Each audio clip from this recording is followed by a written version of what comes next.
Hello friends. कहानियों की श्रृंखला में आप सभी का स्वागत है। लोहार की कैद में यमराज। बहुत पुराने समय की बात है। एक लोहार अपने दुकान में लोहा पीटकर अपना काम कर रहे थे। तभी उनकी दुकान के सामने से चार महात्मा और उनके शिष्य गुजर रहे थे। शाम काफी ज्यादा होने के कारण वो आगे चलने के लिए उचित नहीं समझ रहे थे। वे लोहार के दुकान में गए और कहा, क्या हमारी आज रात यहाँ रहने की व्यवस्था हो सकती है? लोहार कहता है कि यह कोई पूछने की बात है। आप जैसे महात्माओं को शरण देने और आपकी मेहमान नवाजी करने का मौका तो बहुत ही किस्मत वालों को मिलता है। उसके बाद लोहार ने महात्मा जी के ठहरने की बहुत अच्छी व्यवस्था किया। उनका अच्छा से मेहमान नवाजी किया और रास्ते की थकान के कारण होने वाले सभी प्रकार के तकलीफ का भी निवारण किया। जब महात्मा लोहार के यहाँ से जाने लगे तो महात्मा जी उन उसकी मेहमान नवाजी से बहुत ज्यादा खुश थे। जब महात्मा और उसके शिष्य जाने की तैयारी कर रहे थे, तभी महात्मा लोहार के पास आते हैं और कहते हैं, आज मैं तुम्हारी सेवा से बहुत प्रसन्न हुआ और तुम्हें 3 वरदान देना चाहता हूँ। बताओ तुम्हें क्या चाहिए? यह बात सुनकर लोहार काफी ज्यादा खुश हो जाता है और सोचता है कि मैं ऐसी चीजें मांगूं जिसकी मुझे बहुत ज्यादा जरूरत होती है। वह गंभीरता से सोचने लगा और फिर कहता है कि मुझे जीने के लिए 100 वर्ष की आयु चाहिए। महात्मा कहते हैं, यह लो, हो गया, अब तुम 100 वर्ष तक जिंदा रहोगे। उसके बाद महात्मा कहते हैं कि तुम अपनी अगली इच्छा बताओ, मैं उसे भी जरूर पूरा करूंगा। कुछ सोचने के बाद लोहार फिर कहता है, आप मुझे ऐसा वरदान दीजिए कि मेरे दुकान में कभी काम की कोई कमी ना हो। महात्मा ने लोहार को ऐसा वरदान दिया और कहा कि अब से 100 वर्ष तक तुम्हारे दुकान में कभी भी काम की कमी नहीं होगी। उसके बाद महात्मा जी ने कहा, अपना तीसरा वरदान बताओ। लोहार को कुछ समझ में नहीं आया। वह जल्दीबाजी में कह दिया कि इस कुर्सी में जो भी बैठेगा वह मेरी मर्जी के बिना नहीं उठ पाएगा। ऐसा वरदान दीजिए। महात्मा जी ने उसे वरदान दे दिया। उन्होंने कहा कि आज के बाद जो भी इस कुर्सी पर बैठेगा वह तुम्हारी मर्जी के बगैर उठ नहीं पाएगा। उनकी जिंदगी खुशी से चलने लगी। उसके पास कभी भी काम की कमी नहीं हो रही थी और वह बहुत दिनों तक हट्टा कट्टा और जवान बना रहा। उसके बहुत से साथी मर गए थे और कुछ लोग बूढ़े हो गए थे और मरने ही वाले थे, लेकिन लोहार को अभी तक कुछ भी नहीं हुआ था, क्योंकि लोहार को महात्मा जी ने 100 वर्ष जीने का वरदान जो दिया था।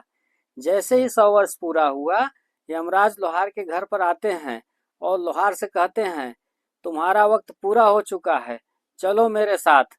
उसके बाद लोहार अपनी होशियारी दिखाता है और यमराज से कहता है, मुझे थोड़ा काम है, मैं हथियारों को अलग अलग करके एक जगह रख दूं ताकि जो भी आए इसे ले जाने में तकलीफ ना हो।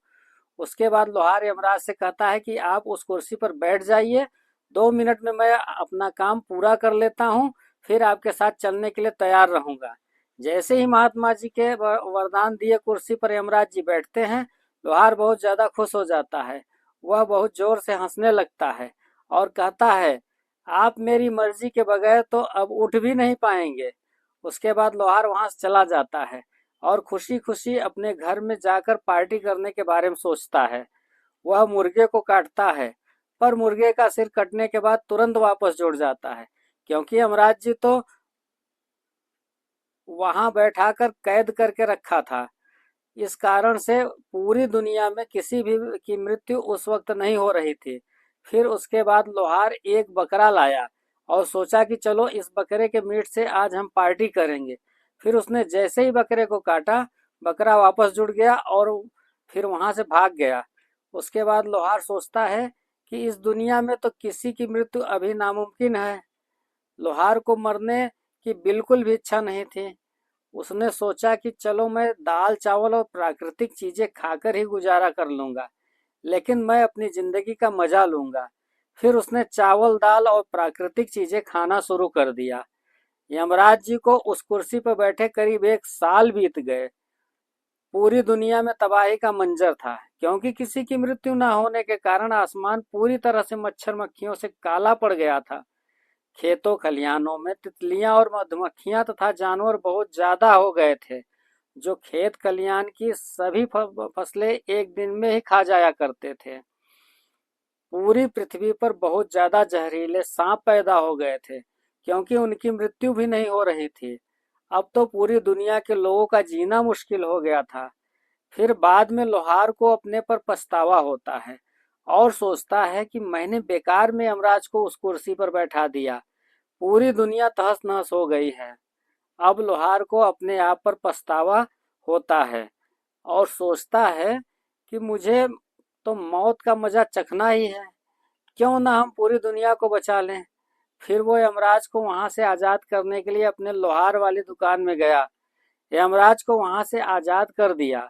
यमराज आजाद होते ही बहुत गुस्से में लोहार को पकड़े और ऊपर लेकर चले गए। उसके बाद धीरे धीरे पूरी दुनिया में सभी की मृत्यु होने लगी और फिर दुनिया सामान्य हो गई।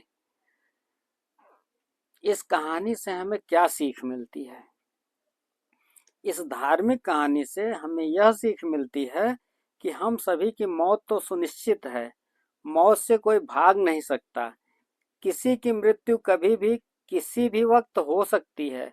इसलिए अपने घमंड का बढ़ावा न करें और मनुष्य के